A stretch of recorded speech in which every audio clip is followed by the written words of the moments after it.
The county of North Yorkshire in the United Kingdom is home to the very quiet village of Great Heck. The village itself is home to just 200 people. As you'd expect from such a quaint English countryside village, not much ever goes on here.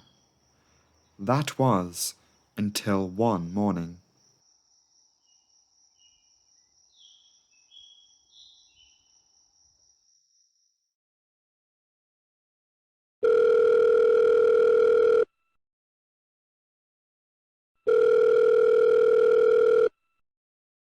Hello, I've had an accident on the M62. I've come off the road on Monday to cut down any bank and I'm on a railway line. Oh, right. And the vehicle's booked is still on the railway line. Yeah, there's a big train coming. Oh, my God. The train just come straight through the front of his Land Rover. On February 28th, 2001, the quiet village of Great Heck was thrusted onto the national stage as it became the scene of the deadliest rail crash to occur in the United Kingdom in the 21st century. It followed a string of rail incidents over the past number of years preceding that occurred up and down the country. In this video, we're going to examine the chain of events in this particular incident, which goes back several hours before disaster, in what people came to know as the Selby Rail Crash. From the 999 call you just heard, you might get an inclination as to what might have happened. However, there is a lot more to this incident that isn't so straightforward. What you heard was merely the middle of that chain of events that led to disaster. To begin with, we need to know who that person was who made that call and just what their story was. The voice you heard on the call was that of 47-year-old Gary Hart. He set off on his journey to work that morning. His commute took him from his home in Louth, Lincolnshire, across basically the entire country to Wigan. February 28, 2001 was a Wednesday. That morning he set off on his commute at 4:40 in the morning. The key piece of information to note here is that Mr. Hart was sleep deprived, having had barely any sleep, if any at all. As to why he was running on such little sleep, we need to go back some several hours. At around 9:30 p.m. the previous day, a telephone conversation took place between Gary Hart and a woman he met on the internet, who happened to live in the nearby town of Scunthorpe. The woman would later testify that they had spent 5 hours talking on the phone, suggesting that Hart had been up all night talking to her. They had even arranged for a meeting in the evening of February 28th, once Mr. Hart had finished with work. She wouldn't make note of any indication that Hart was tired because of the length of the call. To investigators, it would later become obvious that Gary Hart was sleep deprived, especially so when considering his last good night's sleep would have been at least the evening before then. Assuming this 5-hour telephone call ended at 2:30 in the morning, and taking into account any time that Hart needed to prepare for work, he would be running on a maximum of 2 hours of sleep. That is, if he even got any sleep at all. He would later state himself that he was running on no more than 2.5 to 3 hours of sleep and was fully awake for his entire journey. Regardless, he set off for work at 4:40 in the morning on February 28th. The car he drove was a Land Rover Defender 110. On this occasion for his cross-country trip, he was also towing a Reynolds Savannah estate on a trailer. At that time of day in the early hours, with barely any traffic on the road, his journey would have been a quiet one in the dark.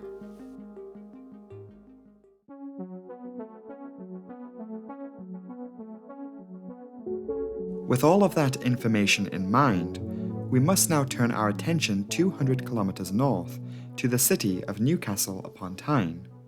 As far as the railway is concerned, Newcastle sits on the East Coast Main Line that runs between the English capital of London and the Scottish capital of Edinburgh. That morning, a train positioned at Newcastle was preparing for departure for the 4:45 service to London. It was the first train of the day to leave Newcastle, the early morning express train to London King's Cross. At the time, these services were operated by Great North Eastern Railway, or GNER for short. As the British railways were privatised the previous decade, Franchising agreements saw trains not only being operated by private firms, but they themselves didn't necessarily own the trains. The HSBC Bank owned this particular train. GNER merely operated it. That train in question performing the service that morning was a British Rail Class 91 electric high-speed train, hauling 9 passenger coaches and another vehicle at the rear, which we'll touch upon in just a moment. The train also goes by the name of Intercity 225 to indicate its top speed of 225 km per hour. In this video, we'll simply refer to it as the Intercity. These trains were primarily only ever found on the East Coast Main Line, and all were for a time operated by GNER. Interesting to note, that accident locomotive had a bit of a history. It was involved in the Hatfield rail accident which occurred the previous year that killed 4 people. The train was restored and returned to service. The trains themselves comprised of the electrically powered locomotive, 6 standard class coaches, 2 first class coaches and a restaurant car which separates them. As for the car at the other end, what is called a driving van trailer or DVT. The DVT sources its power from the locomotive at the other end. It can allow the train driver to drive the train from this end without the need for another engine. Because of this, the DVT is much lighter than the main locomotive and has a large space behind the driver's cab for luggage. As a general rule on the East Coast Main Line, the Class 91 locomotive always faces north towards Scotland and the DVT south towards London. As such, the driver on that fateful early morning would be occupying the DVT. 47-year-old John Weddell would take command of the train. A Newcastle native from Throckley, he had been a train driver for many years. On time, his train left Newcastle Central at 4:45 in the morning, heading south towards London. This was just 5 minutes after Gary Hart left his home in Lincolnshire, 200 kilometers away. The Intercity train would pass through the cities of Durham, Darlington and York uneventfully. South of York, the East Coast Main Line passes by the town of Selby to the west. The next city the train was supposed to pass through would have been the city of Doncaster. On board the train were just 99 passengers, a relatively low number given the time of day.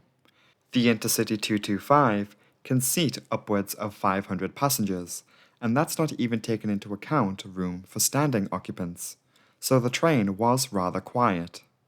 The passengers occupied the 9 coaches, which themselves were British Rail Mark IV coaches.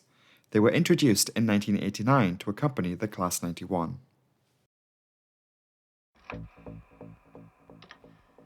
We now have to once again shift our focus back to Lincolnshire, but this time direct our attention to the town of Immingham. Sat on the Humber estuary lays the Immingham docks.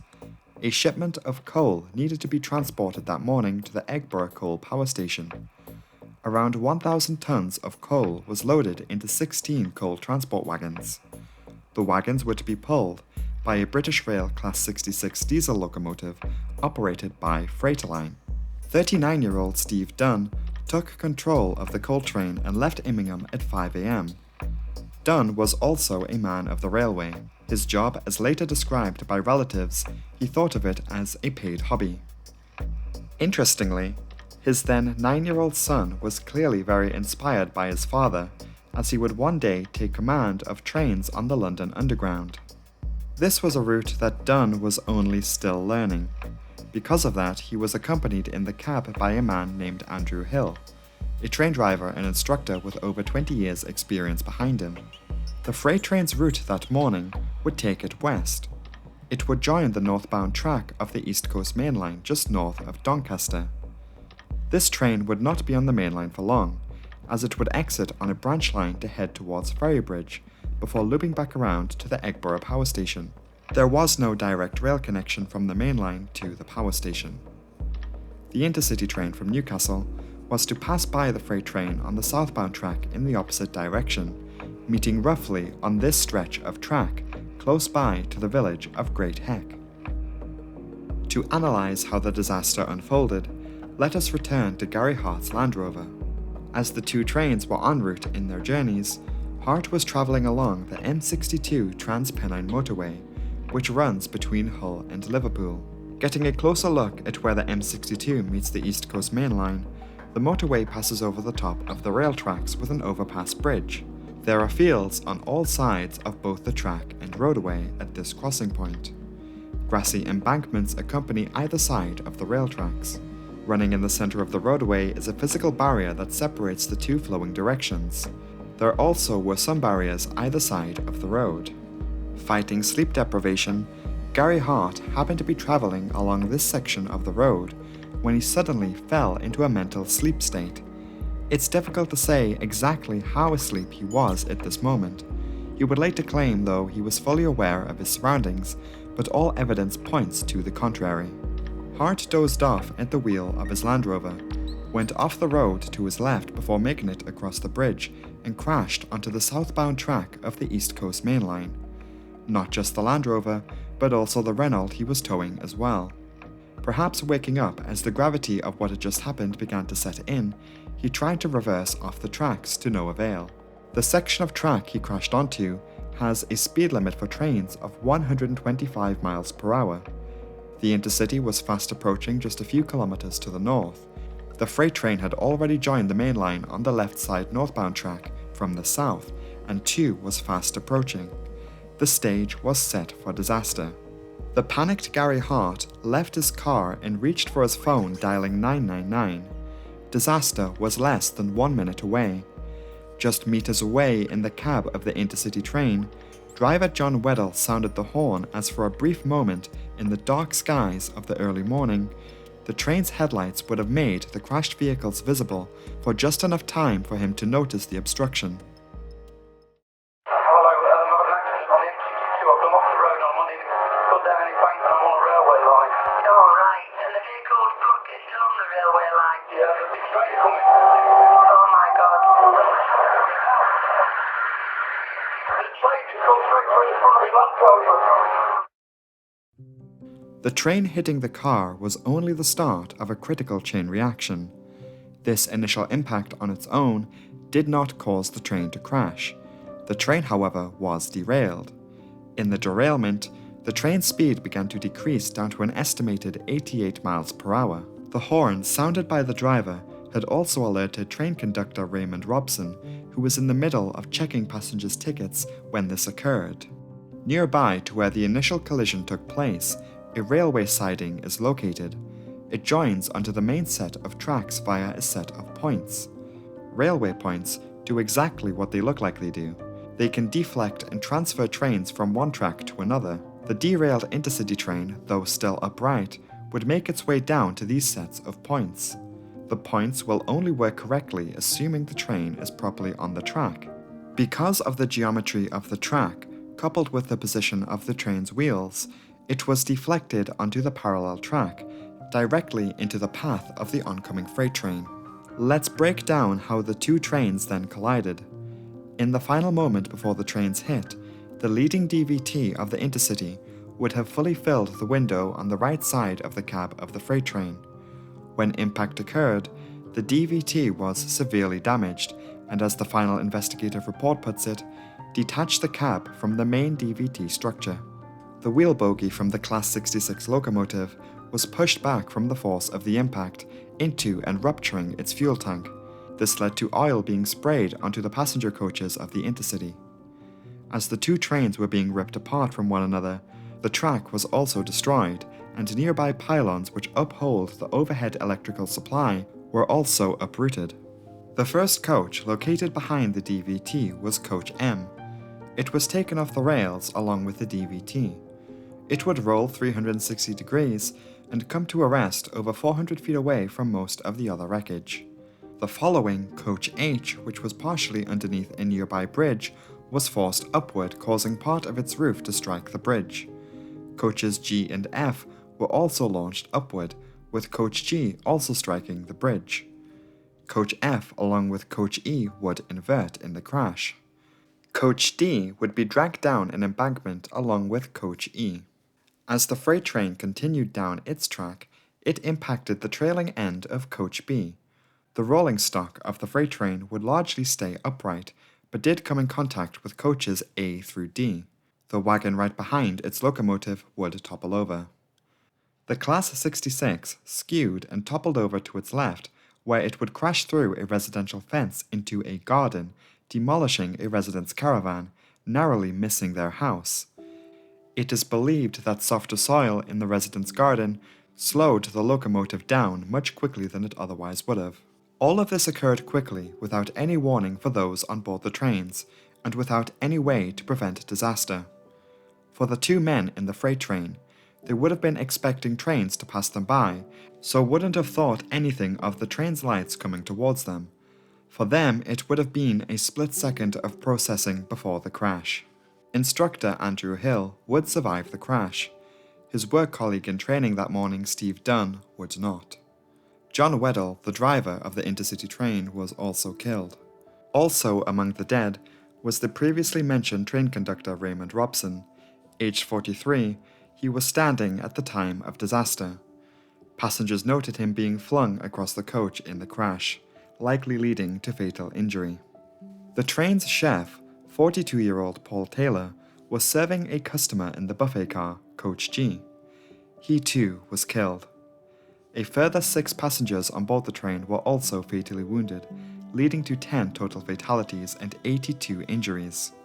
The residents of Great Heck woke up that morning to a scene of devastation right on their doorstep. Residents were among the first at the crash site to rescue passengers. Investigators would obviously have some very clear questions for Gary Hart.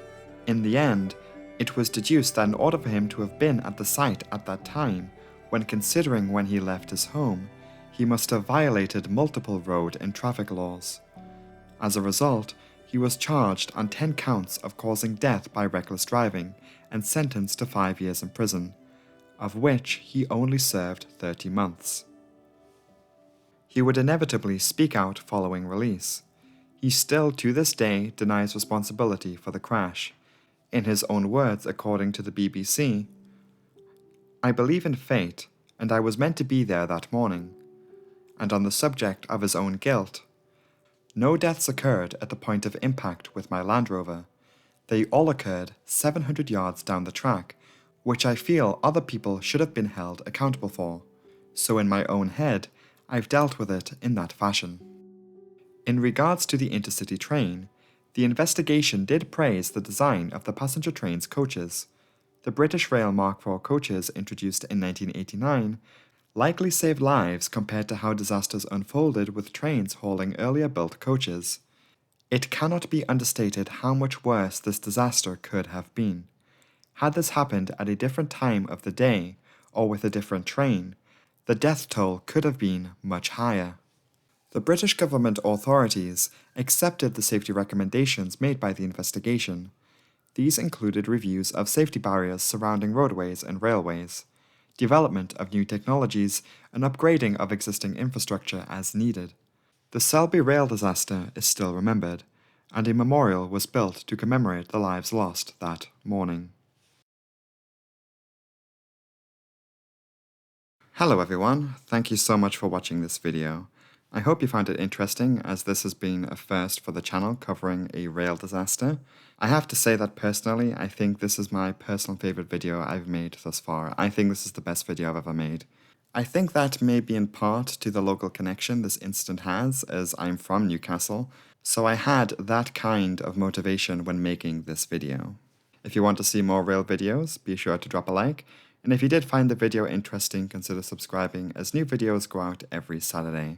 So there still should be another video coming out this weekend, but I will let you know if things change. Anyway, a massive thank you to my patrons over on Patreon for their amazing support. Their names are scrolling on the screen right now, so if you see your name here, a massive thank you to you. I really appreciate it.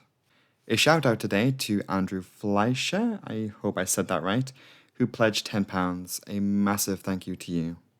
If you want to get your name featured here at the end of the next video, you can join the Disaster Breakdown Patreon, and the link to that will be in the pinned comment below. All patrons also get early access to all new videos 48 hours before they go out publicly on YouTube, and you can join from just £1 per month. Anyway, with all of that said, I think I will sign off on this video now. Have a great evening, and I will see you next time. Goodbye.